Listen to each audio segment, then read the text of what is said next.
Hello, good evening. So since Asher got your attention, we'll go ahead and get started. I do have several things to tell you about. We're glad to see all of you back again. I think I'm seeing some new faces. Is this your first time for any of you? Or have I there's a few. Okay, good. Well, welcome to you. We have some folks that tend to come see us about every month, so they begin to look familiar. For those of you that are new, my name is Rhonda, and I'm one of the dietitians here at CMH.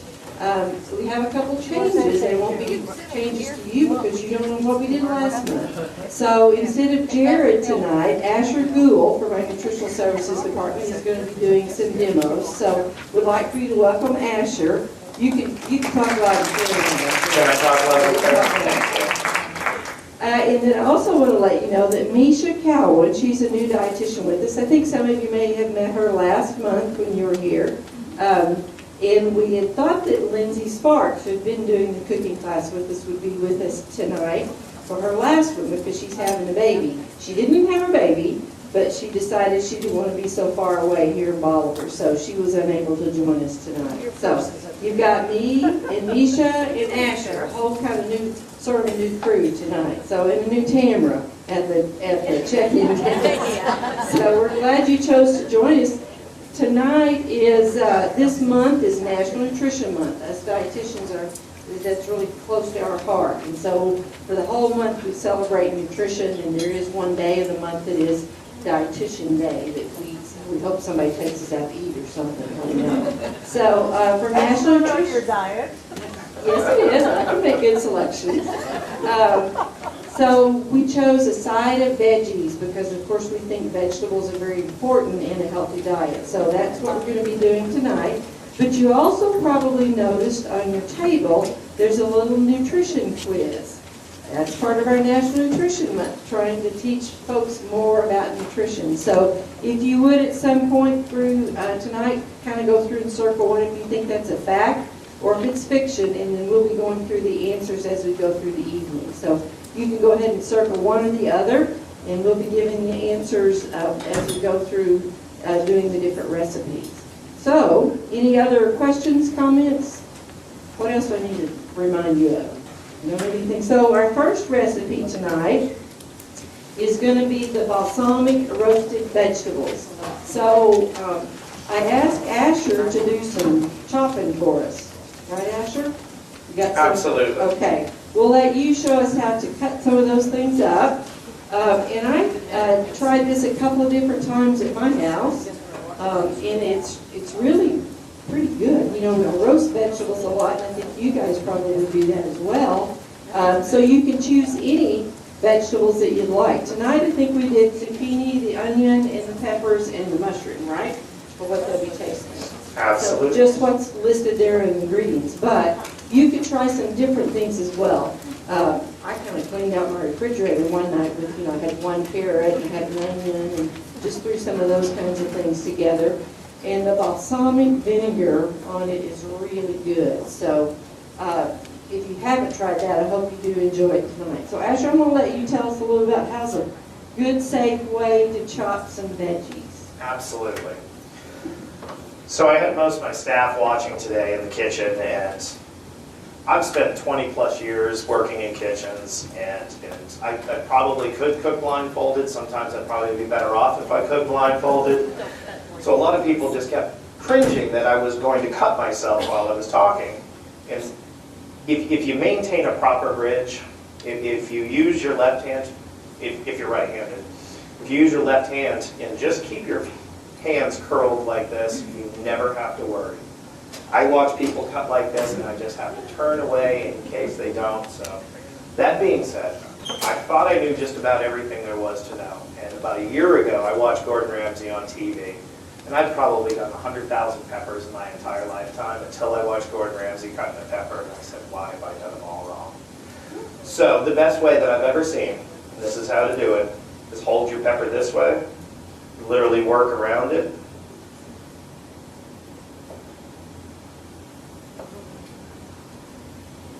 Eliminating all the pith and all the seeds, all done. I've seen people cut them off on the tops and have to work around those seeds.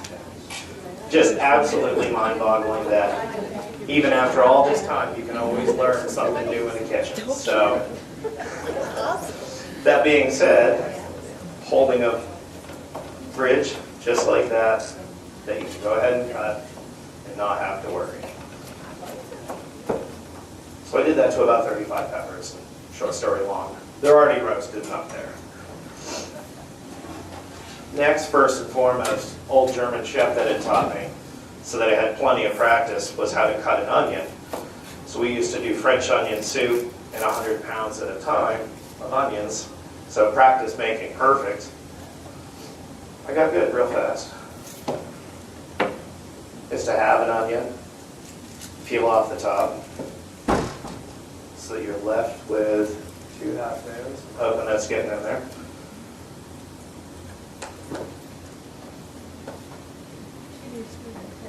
And then literally to hold it,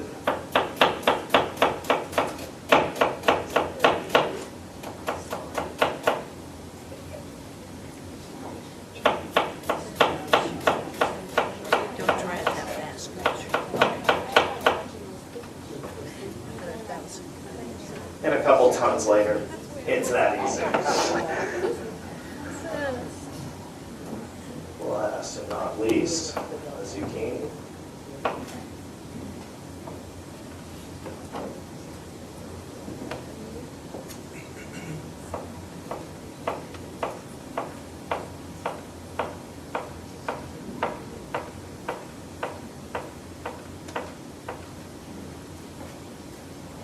That yellow squash. Thanks for easing my nerves. I had a little bit of stage fright, but you're going to make this much easier. We try. Thank you. So that being said, that's what I have for vegetables that are back there. But the glaze, which I had seen, you've got the recipes for. It's not hot enough.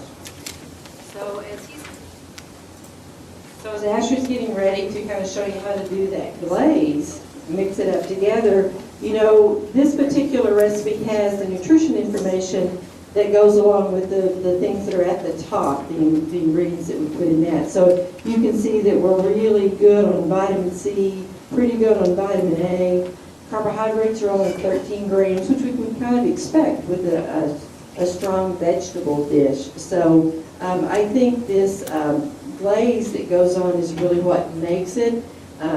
There's only a small amount of the maple syrup in it that really does add a nice little sweetness to it. So, Asher, go right ahead. Oh, absolutely. As I normally buy the product, and Jared and I work hand in hand, and I procure the product that goes into these cooking classes, the one thing I did see, the maple syrup. There is, I'm sorry, no substitute for real maple syrup. I was born and raised in Maine. When I first met my wife, which is why I'm in Missouri, she wanted to take me to a Waffle House. I appreciate it because I've never been back to a Waffle House since then. But I had never had imitation maple syrup.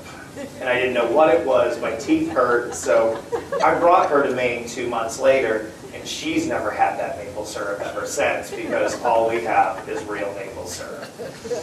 It was one of the blessings of growing up, and one of the greatest things is it's the beginning of spring. That's what always brought us into maple syrup, was that the 5 months plus of winter was almost done.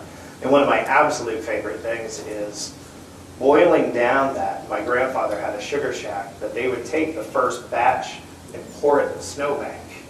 And us kids would just dive into the snowbanks eating maple snow, and that was just one of the things that has ruined me forever. So now most people that have had real maple syrup versus the imitation can understand. Is that white pepper? Actually, garlic powder, I'm sorry. And I just realized that I was supposed to be measuring. And I'm a horrible chef. I'm sorry. Sorry about you guys. I don't. You know, as dietitians are really into that measurement.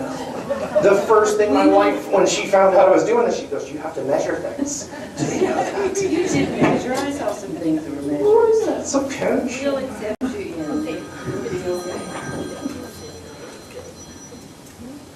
So what all did you include in it? This right here is the olive oil, maple syrup, balsamic vinegar, salt, and garlic powder. These will emulsify so that we can turn it into a glaze.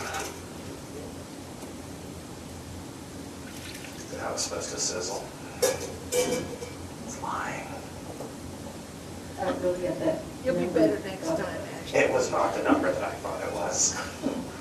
So, you know, the recipe indicates that you can do the vegetables, roast the vegetables in for about 30 minutes, which is what I did at home, and then put the glaze, pull them out, put the glaze on them, and put them back in. So that works as well as this method too.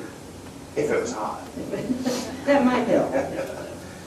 So I think we can go ahead probably and we can sample the, Let's make the glaze. okay. Yeah, I messed that one up. I messed that one. Oh, you're a human being. You are. I feel my invite for next month disappearing. I tell you what we can do while we're waiting for that is let's look at your little quiz. Okay, you look at the first few questions on the quiz. So one of the questions, the first one I think should be the amount of calories needed daily is the same for everyone. Is that fact or fiction? That would be fiction, okay? The amount of calories needed will depend on your age, it will depend on your gender, it will depend on your height, on your weight, your activity level. You know, a 1-year-old probably doesn't need quite as many calories as a 16-year-old. So all those things enter into how many calories that you need. It's not the same for everyone, and it may be a little bit different from day to day depending on what your activity level is. Calories needed throughout the day, different for everybody. Whoever you're sitting next to, they have a different calorie need than you do. So the second question is, eating carbohydrates causes weight gain. That's fiction also. Too many calories from any food or any beverage can result in weight gain. Doesn't just have to be carbohydrates. In fact, carbohydrates provide about 4 calories for every gram of carbohydrates. Protein also provides about 4 calories for every gram, whereas fat provides about 9 calories for every gram. So fat is a more concentrated source of calories, so we get more calories from a smaller amount of fat, about twice as many as we do from protein or carbohydrates. And those are our 3 major nutrients that do provide us with calories.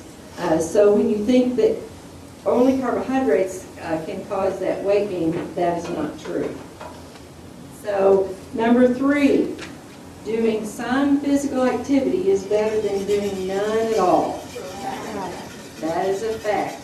Even a little bit of physical activity is better than just being completely sedentary. So if you need to, stand up and march in place during commercials on TV to get some movement going, that's a really good thing to do, to get more activity going. So you want to make sure that you're doing, as much as you can. More activity is going to help utilize those, I'm so sorry. vinegars. I'm so sorry.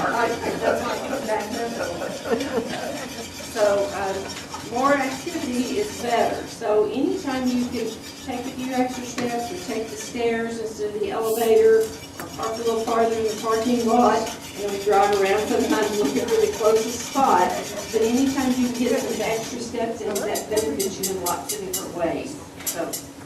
So make sure you're trying to do some of that. A lot of times that's easier said than done. You don't always want to try to do that activity, but it would benefit you.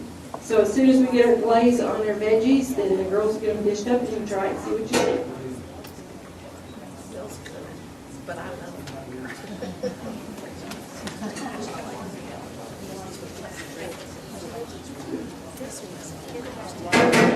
So what kind of vegetables do you think you would try with this particular dish? green beans. Green beans? Just ask Right, you said that some of the times they're roast yours and then add the glaze? You put it back in the oven? Or you Yes, yes. And how long? About 10 more minutes. I roasted my vegetables about 30 minutes. I tried it one night, as I said, with carrots, onions, and something else I had in the fridge, and I don't remember. And so I just put them in a 9 by 13 pan. I usually use a flatter pan when I roast my vegetables, but I did it in a glass 9 by 13, kind of like our recipe suggests, about 30 minutes with the olive oil on it, and then got them out at about 30 minutes, poured the glaze on, put them back in for about 10 more minutes. And that worked really well. Last night I did the zucchini, the portobello mushroom, and onion, and it worked just as well as it did earlier with the carrot. It kind of depends on what you like. What are some, besides green beans? Cauliflower, that would be. You know, Butternut squash is really good. butternut roasted. squash, I think that would be a good one as well. You can roast tomatoes too. Tomatoes and the peppers, I think I did peppers the other time when I did it with my carrots and onions back. Eggplant. Any other ideas? Misha? What'd she say, beets? Beets, okay. If anyone's into asparagus, if anyone loves asparagus, My favorite. it's cheaper than celery in the grocery store right now. It is unbelievable. So I've actually included some asparagus because I couldn't say no to it today. So, sorry. This is a side of veggie, any veggies welcome, so that's good. So, you know, this is, what I like about this recipe as well is that you can kind of just take one of something. You don't have to have several things, but you can just take, you know, one zucchini and one pepper and so on. This is a good recipe for the grill in foil. Good recipe for the grill in foil. Good idea. Would be a good idea.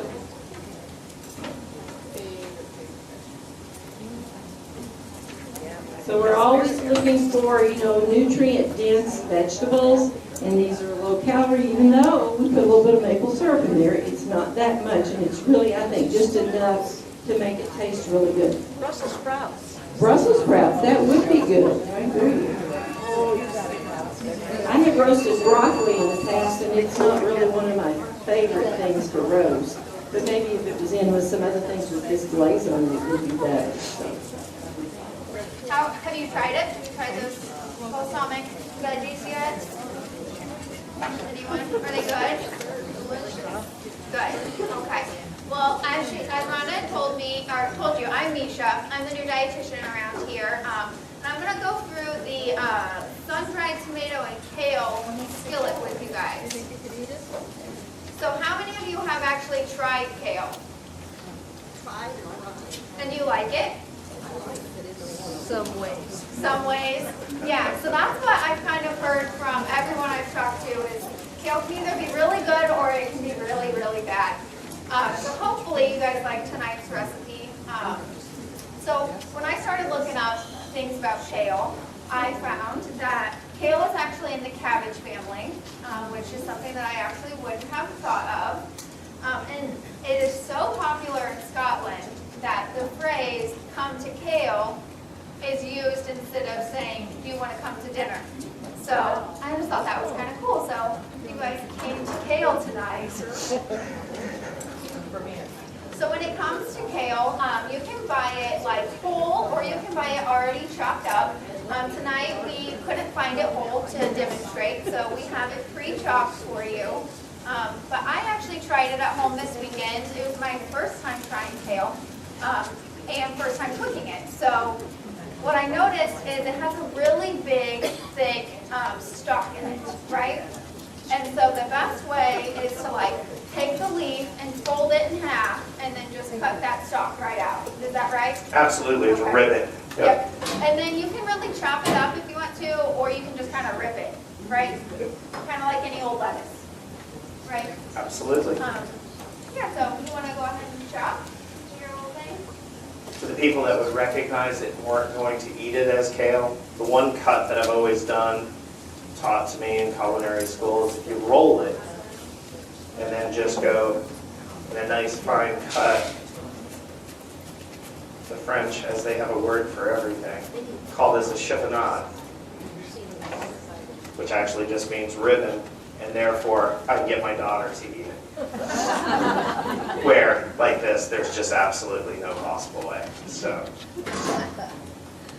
So whenever you're sauteing kale, is it better to do big chunks or little ones like that? Or does it matter?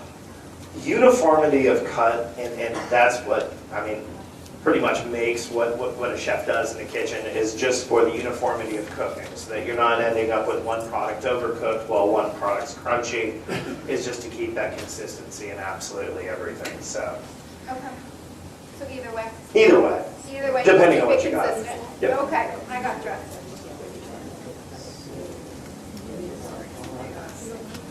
The one that I'm very excited about. Yes. So I said that this was my first time making kale. I've also never made spinach, but from what I figured, it's pretty much the same, right? Whenever you're putting it in and letting it wilt, Yep. it's just like if you're cooking spinach. Spinach, Swiss chard, there's so many different things. Arugula. I'm from Maine, you gotta understand that's one of our vegetables. So. Yeah. Cook arugula?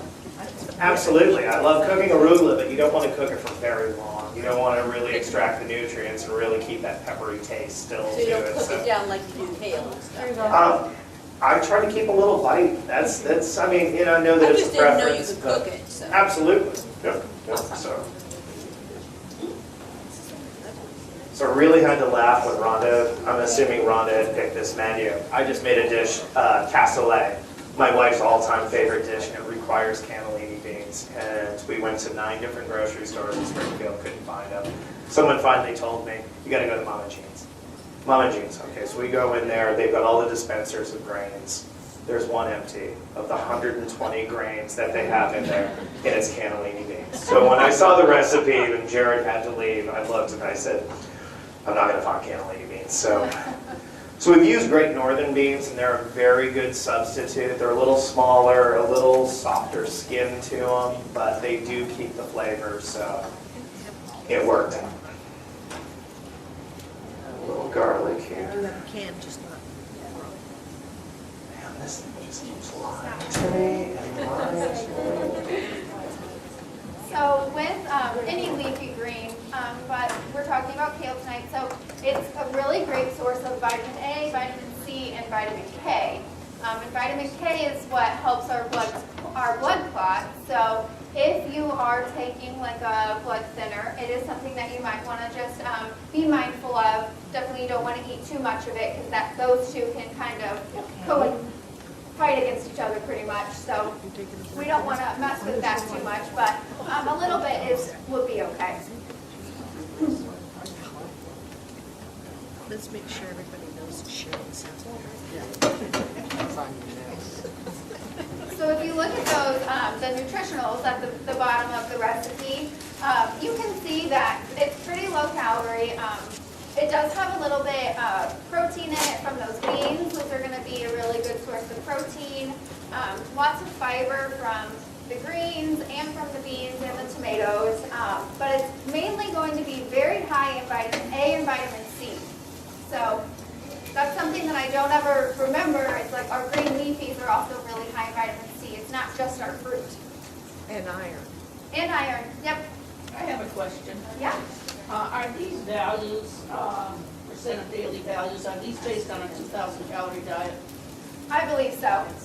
Yep. Most of them are. Yeah. Well, whoever the lover of Brussels sprouts was out there, then you'll be happy, because the only thing I can find in a kale mixture has Brussels sprouts as well. I was in Boston about 8 years ago cooking in a fine dining restaurant, and that's when Brussels sprouts really started to hit and we ended up doing about 250 pounds a week of Brussels sprouts, and of course my chef wouldn't get prepared Brussels sprouts, so I would have to spend 4 hours a day turning Brussels sprouts. So we've got a hate-hate relationship. So.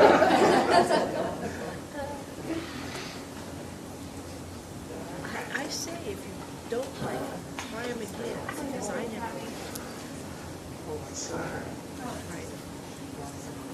So the tomatoes that are in this recipe, you get them in the oil because you want to use that oil to kind of help make a little sauce that goes on top of it. And the oil that comes in the tomatoes is actually normally going to be an olive oil. So it's going to be a very healthy olive oil. So the tomatoes are going to give a lot of the fat content that's in this recipe, but it's mainly going to be a heart healthy fat.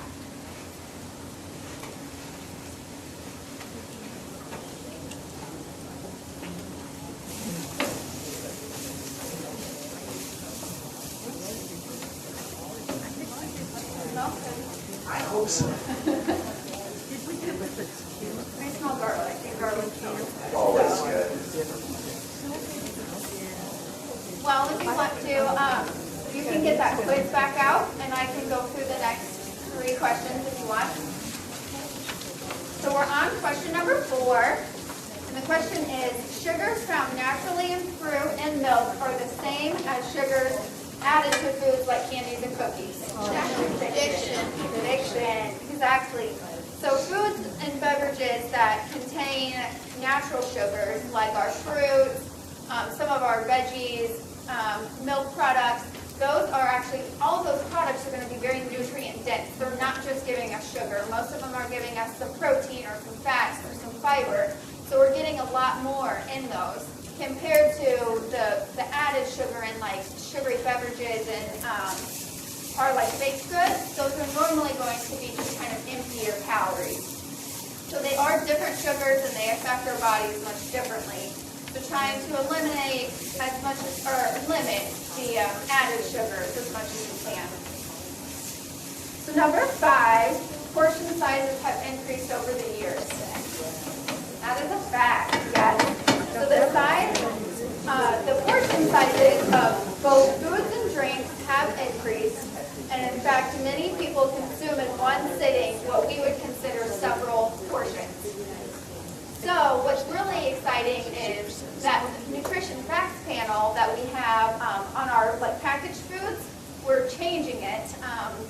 So we have been in the process for the past couple of years trying to make that just be more of what a normal person is going to be eating, so that portion size on those nutrition facts are going to change to mirror what we normally eat. So I don't know about you, but I don't eat a third of a cup of rice whenever I eat rice. And so the serving sizes are going to be more of like what a normal portion would look like to most people. So that's exciting. And then number 6, only fresh produce is considered to be a good source of fruits and veggies. Oh, yes. So I think it's kind of a misconception that that frozen and canned veggies and fruits aren't as good as the fresh stuff. But they are just as nutritionally sound as one another. The canned and frozen is normally cheaper. So yeah, I don't ever be afraid to do like a fresh or to do frozen or canned. You just want to look at sodium and added sugars too. Okay, but now is Yeah. it even possible to get canned vegetables without salt in it? It is. And also, I understand that frozen basically it's flash frozen, so it is fresh. It's fresher than fresh because it is flash frozen immediately, and so it's safe. It maintains that freshness, whereas what we consider fresh vegetables are aging while they're in kitchen. Yeah, you bring up a really good point that I was going to mention is a lot of the time with the frozen veggies or frozen fruits, they actually can be more nutrient dense because they get to spend more time like in their natural environment because we pick them and then we flash freeze them and then they don't have any like sitting there could rot time. But if you get fresh, we have to pick it earlier so it doesn't get as nutrient dense at times because we have, the transit time between getting a banana from El Salvador to here. If we let it ripe too much, then it's never going to get to us. So that's a really good point. Yeah. Do you guys have any questions? Can I make a push to this gentleman when he was asking about the canned vegetables? You haven't gotten a chance to get into Lucky's Market that's down on the south side. They pride themselves on being organic for the 99th percentile so that we can actually afford to eat I know we don't have a Whole Foods around here, but everywhere we had a Whole Foods, we always joked and called it a whole paycheck because that's what it would cost for one bag of groceries. Where this place you can go in organic, low sodium, low sugar, absolutely no preservatives in the entire grocery store for an affordable price. Right. It's just great to see. Yeah, so, you know, he did say that it's hard to find a low sodium canned product. Sodium is what we use to preserve things. So you can find them in most grocery stores. I know Walmart, like the Great Value brand, if you see a green label, it's no salt added. So there's sodium naturally found in our produce, so you can't really get it 0 grams, but you can get it with no salt added, so they're not going to be adding anything extra to it.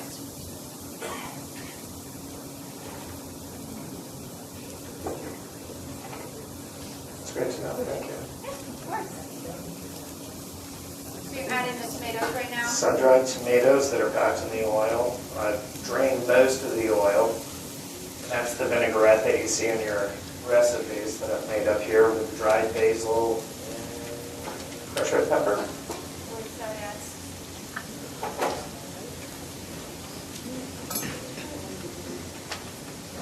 And they last forever. Oh, absolutely. Yes.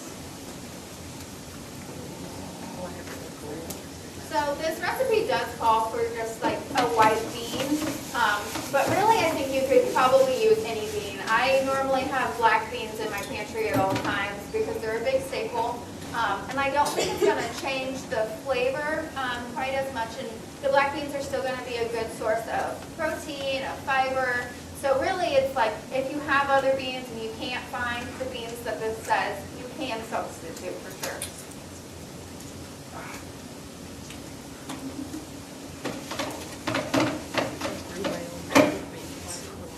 So everyone had a chance to try the balsamic veggies now, right? You liked them? Good. Yes, I think balsamic vinaigrette can go on pretty much anything and make it delicious.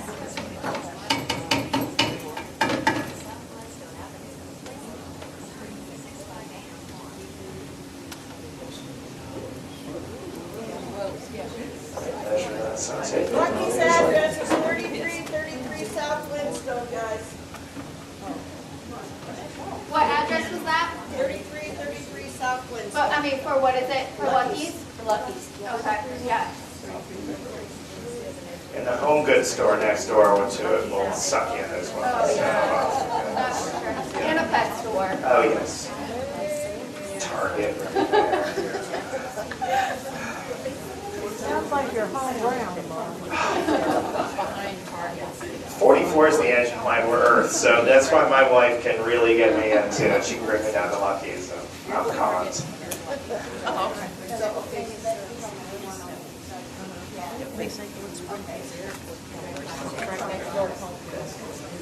I swear to God, it was the largest saute pan that we had. It looks delicious. Good.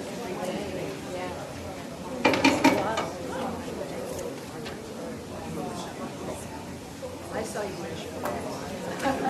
Edge. So I don't know what Asher mentioned, but, so the recipe calls just for kale, but it is sometimes easier to find those kale blends. So his had, I think, some cabbage, Brussels sprouts, carrots. Radicchio. So that would work just as well. Sometimes it's a little bit easier to find that prepackaged, already chopped up. It's also just very convenient. So it's a very versatile recipe. We're also in the midst of a very bad winter for produce, so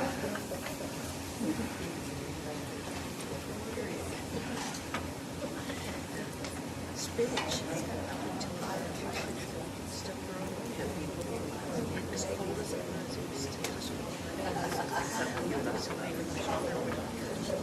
So you're just warming it up at this point? absolutely, yeah. Yeah, Which is one of the glories of a canned bean versus Right. dried beans. for sure. And is this the one that they're trying, or is it already made back there? Nope. And I know.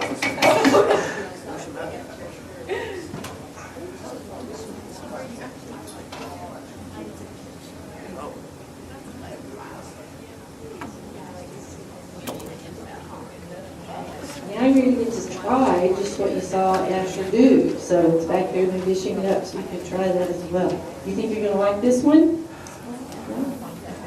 I think it's a good way to use some different vegetables, maybe that you haven't used, but we had those beans in there, and you could almost just make that your fourth meal, because you've got that protein source, and then you got your side of veggies for National Nutrition Month.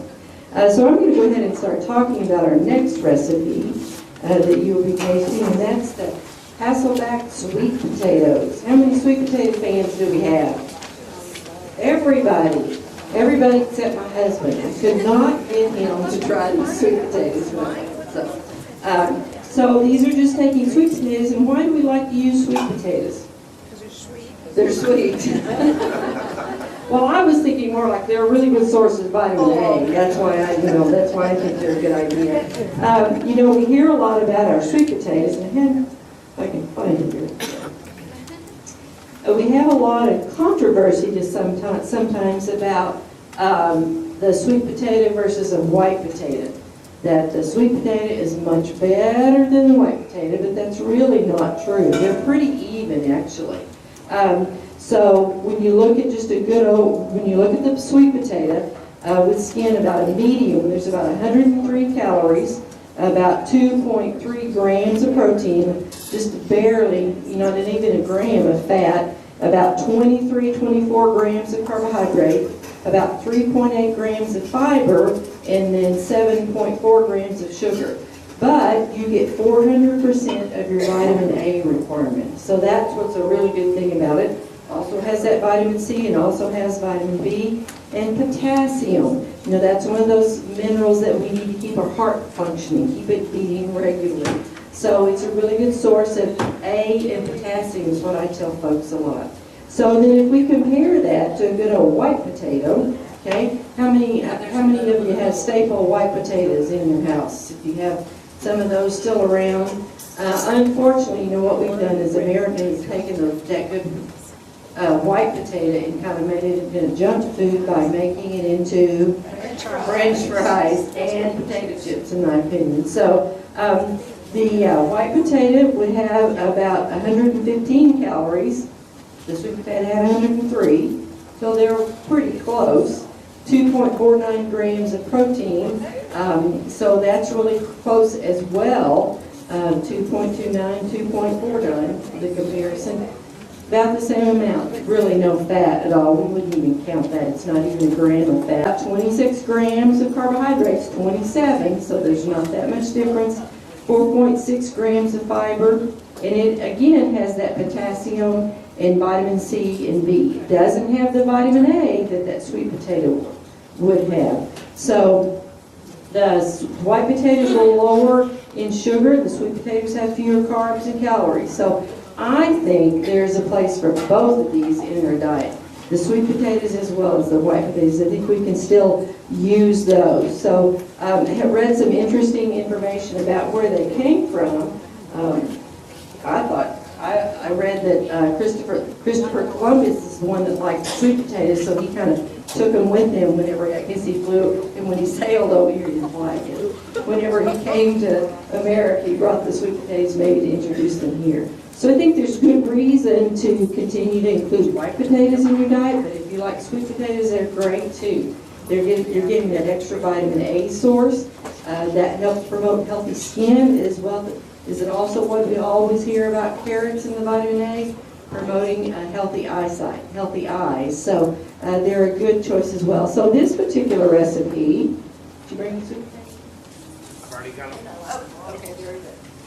So my question about this recipe was you'll see that it wants you to make a series of slices. The 8-inch slice across the potato.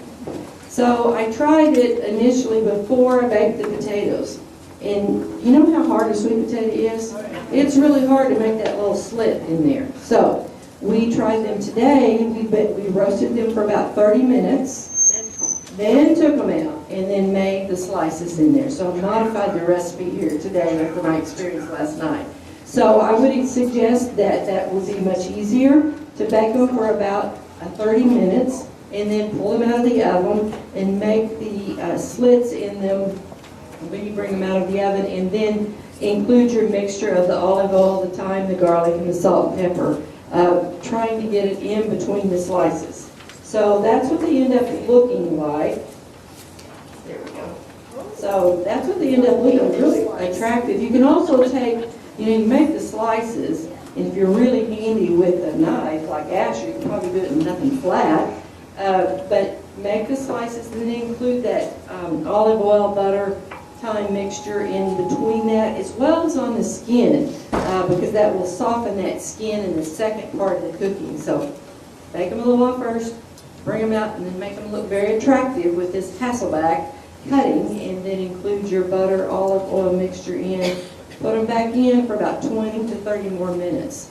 And I think that they will come out looking really nice. And they taste really good too. So we'll be tasting those in a few minutes. You can see at the bottom what the nutrient analysis. Of course, we did add a few calories to it by using that olive oil and butter in there, but then you don't have to add any at the table. And a little bit of garlic. We always put garlic in everything, makes it taste better. So we'll try the sweet potatoes and see what you think about that, but I would encourage you not to try to cut them while they're completely raw. I tried it last night. I was not very successful. So, What size knife did you use to cut them? I used, let me think, what did I use? I used just kind of a utility knife. So Not a very big one. not a very big one. So I might have had better luck if I had used a larger knife. Ask him what he would use. Chainsaw works good. It wasn't clean enough to come in. If I use my cleaver or something big like that, it actually isn't near as hard. Okay. I found it really hard to not go all the way through, because that happened with me, went all the way through, and so then it had two chunks instead of very attractive like this. So we'll try the Hasselback potatoes and see what you think about those. Just remember that that's giving you that extra vitamin A, that extra potassium, but you also get some of those things from a good old white potato. You could do the same recipe with a good old white potato too. You could, do the old Hasselback demonstrate, the prettiness of it that makes it attractive. So I think the girls are about ready for those. So we can look at it while we're getting ready for that. Let's look at a few more of our quiz questions. We're down to, which one did you get to, Misha? 7? Okay. Oils, which are a source of fat, provide important nutrients. Fact or fiction? Fact. They certainly do. Oils can be solid or liquid at room temperature. Liquid types of fats like vegetable oils, they have certain necessary nutrients in them. Our solid fats are saturated fat and or trans fats.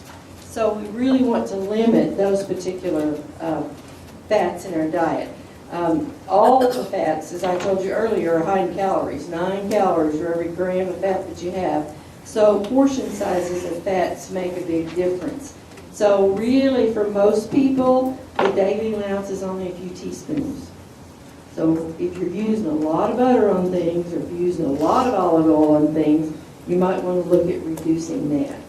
And then question number 8, vegetarian diets are not appropriate for certain age groups. That's a fiction, okay? Well, if you plan well, you can probably incorporate enough variety of fruits and vegetables. It would be difficult with a young child, I think. A lot of children have starved to death because of Only vegetarian. And they probably didn't have good non-meat sources of protein that I do know. that certainly contribute to their growth, and so that might have contributed to that. So, but most usually it takes a lot of planning, which sometimes planning is a 4-letter word. But if you are careful, you can provide all the nutrients you need in a vegetarian diet for most all the stages of the life cycle. Okay, so are we to sweet potatoes yet? Close. I made the sauce. I Oh, didn't know okay. Okay, so we do have the yogurt sauce. I didn't try that last night, so I'm going to try that yogurt sauce on there. How many of you have done that, a yogurt sauce like that, when you've done in the place of sour cream? Nobody? Yeah? Somebody, okay. Yogurt for everything, okay. It maybe could work that way. So any other tips on the sweet potatoes, Asher? Sharp knife. I can't emphasize enough is sharp knives. I see a lot of people and they'll buy a great knife, they won't use a steel. The risk of repeating what Jared may have said of teaching knife safety and that sweet potato is what brought it to light today, because some of them, especially when they're fresh, can get so hard, is being able to use a steel or using a steel every time you use a knife. 17-degree angle, and I mean, you can pick these up now. I just saw one at Woods for $7.99. I almost got one for door price, should have. Yeah, they're great. And anyone can tell you that works with me in the kitchen, if you ever stop by the kitchen, you want your knife sharpened, I'll sharpen it for you. I've got no problem with it. There's an invitation for everybody. Absolutely, not a problem, because I hate seeing people use dull knives and putting themselves at risk for that, so. Every time. Every day that I use it. So when I say every time, but yes, every time that I sit down and I know that I'm going to do a lot of work. So this morning, yes, I brought my knives across to steel to get them prepared. Actually, if you ever get to watch Food Network, I'm a huge fan of Alton Brown. He's probably the biggest food nerd that's out there, and I love him for that fact. I spent 2.5 years in Montpelier working at a restaurant. He was a professor at New England Culinary Institute. So I got to know Alton Brown, and he's so passionate about everything that goes into it. So he did one of his episodes, and it was all on a master cutlery company that did it, and had been sharpening knives, had made the knives for Paul Revere and his family. So I'm going to assume that they had been in business for 250 years. They knew what they were talking about.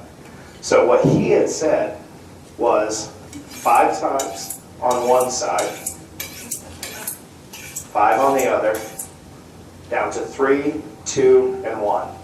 And then that will give you a perfectly sharpened knife for a day.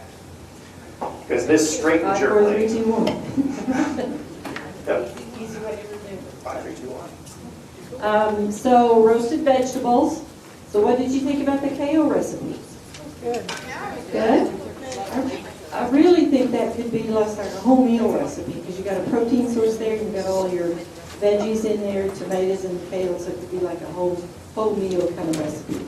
So you're already used to eating sweet potatoes, so this just makes them kind of look pretty with that little twine. Or you can use your fork twine to kind of make those fan apart a little bit better. That worked well for me last night. So this is also a chance for you to try the yogurt sauce.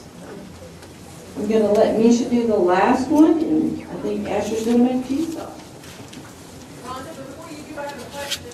Okay? So knowing how sweet potatoes are, they come in lots of different sizes. When you're purchasing sweet potatoes in the store and they're purchased by weight, how many ounces of raw sweet potato equal 1 serving? I can't answer that. I don't know. I actually found yesterday a bag of sweet potatoes, and they were relatively, small to medium. They weren't those huge ones that we sometimes see. And I much preferred those, because sometimes those really big ones are actually too much for me for one serving. So I really don't know an answer to that question. But I thought I hadn't seen them bagged in this size. You know how apples, the bagged apples are smaller, and that kind of works better for us a lot of times. I was really glad to see these sweet potatoes that way, and they were really inexpensive that way. So that was at Walmart and Kansas. But look around at your Walmart, it may be the same. But they were a very appropriate size, I felt like. But I don't have to go home. I'll have to bring one in and have Asher weigh it for me. I have an answer for you next month. Thank you. Okay, so we're gonna do the last recipe, which is roasted cauliflower and cheese sauce. So I feel like everyone's probably had veggies and cheese sauce at least once in their life, right? And you know how delicious it is, because cheese sauce makes everything better. So this recipe kind of takes what we would think of a cheese sauce and we try to make it a little bit healthier. So most people, I think, make a cheese sauce using like the Velveeta cheese. Is that what you guys would use if you were making a cheese sauce? Cheddar. Just cheddar? Good, yeah. So I grew up only ever having Velveeta cheese as a cheese sauce, and so whenever I tasted a real cheese sauce, I was like, wow, what is this? But so some things to like, if you've never had a real cheese sauce with like real cheese, the texture is a little bit different, right? So the first time I ever made one, mine was very, very grainy. And do you know why that happens? Heat. The heat? Yeah. Okay, so that's what I was thinking. Was it too hot or Too hot. Okay. Yep. So what happens is the cheese, there's protein in cheese, and those proteins break down, and it can cause it to be really kind of a grainy texture. So yeah, just try not to overheat your cheese sauce. And so, Asher, do you want to walk me through it? Well, no, that's why I just realized that I started needing to make some cheese sauce. Okay. We're going to be here for dessert, so. Okay. So, cauliflower. Have you guys ever had roasted cauliflower? Is that how you, like, do you think people have it roasted? Probably not, right? I've met a lot of people in my life that say they don't like cauliflower because they've only ever had it raw. And so I always tell them, try it roasted, because it changes the texture of it. It kind of gives it a more, almost like a sweeter taste to it. So that also, cooking it roasted rather than like boiled or steaming it also will help to preserve the nutrients. So the roasting aspect of it keeps all the nutrients inside. But if you were to boil it with any veggie, it kind of leaches out into that water. So I suggest trying to roast veggies as much as you can, which you've seen in multiple different ways tonight, roasting it. So that just will help kind of keep those vitamins and minerals intact a little bit better. So with cauliflower, they're actually really high in vitamin C and folate. So both recipes that I've done tonight are really high in vitamin C. If you are needing, vitamin C is good for the immune system. So especially this time of year, trying to get a good source of vitamin C is a good idea with all the flu going around, unfortunately. So the one thing that I found very interesting about this recipe was comparing the cheese sauce that we are making here versus like the cheese sauce with Velveeta. So I'm going to share the difference between it. So 1 cup of this cheese sauce, which is just evaporated milk and cheese, right? Okay. So 1 cup of that is going to give you, let's see here, 8 grams of saturated fat, and it's going to give you 223 milligrams of sodium. Do you think that the Velveeta is a lot different than that? Yeah. 1,500 milligrams of sodium. Yeah, so in 1 cup of Velveeta, it's going to give you about 1,700 milligrams of sodium. Crazy, yeah. Yeah, so, we recommend doing less than 2,300 milligrams a day. So if you were to have 1 cup of Velveeta, which is very common, that's going to give you like a really big dent in that sodium intake for the day. It also has about 16 grams of saturated fat. And saturated fat is the fat that we want to try to eliminate as much as we can in our diet. Just limit it because of our heart health. So making it from scratch, what you saw, is super simple. You just put that evaporated milk in there, heat it up with some butter, and then add your cheese in. I mean, so much healthier for you, and it's just as easy as buying a block of Velveeta. Absolutely. Do you have anything to add? No, I was just going to say, I was raised the opposite way, and that was it. It was the cheddar, and then I got to get into adult life and try Velveeta and said, wow, this is great. Why do I feel like crap? Yeah. And that was just it. So. Yeah. So I also really like this cheese sauce recipe because it can be used for so many different things. So when I used it, I didn't use it all in my recipe at home, and so I ended up making like a homemade nacho cheese sauce with it, which is still gonna be healthier. I just added like some chili powder, paprika, cumin, the stuff that you would put in like taco, and just made my homemade nacho sauce and put that on some tacos the next day. So I just think that it can be used a lot. I mean, Rhonda said she didn't like roasted broccoli, but I feel like if she had cheese sauce on it, she would probably like it. Cheese makes a difference. It does. Cheese makes the world go round, for sure.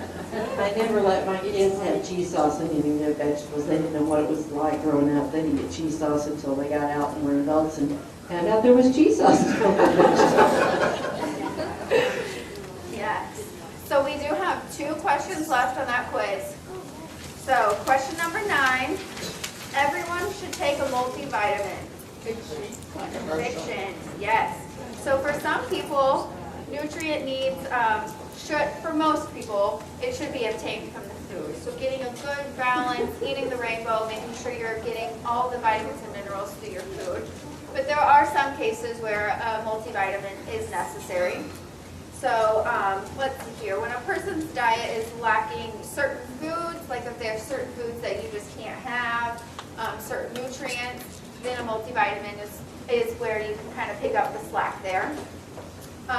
There are also higher requirement cases such as pregnancy, or if you have been like medically diagnosed with a deficiency, that's when a multivitamin can also be handy. But if you are taking one or thinking about taking one, you do always want to communicate with your healthcare provider just to see what their input is and to see if they have a better idea or if they think that, you know, you should be taking a certain one. And our last one. All sources of nutrition information are credible. Fiction. Fiction, absolutely, yes. Oh, you mean don't Google it? Don't Google it, I know. I mean, I grew up in the realm of Google, and I think a lot of my friends just had to realize you can't Google everything, for sure. So unfortunately, there's a lot of misinformation available when it comes to nutrition, especially on the internet. So look for sources of credible information from healthcare organizations, government agencies, or you can consult your nutrition experts, which are your dietitians here at CMH. So how's the roasted cauliflower and the cheese sauce? Good? That's a good cheese sauce that you can use on lots of things. Any other tips, Asher, about our cheese sauce? When I saw the recipe with evaporated milk, I think evaporated milk is just one of the greatest things ever because there it is in your pantry, in a bind, there it is. It will work. Yep. It will work. How did you like the yogurt sauce on your sweet potato?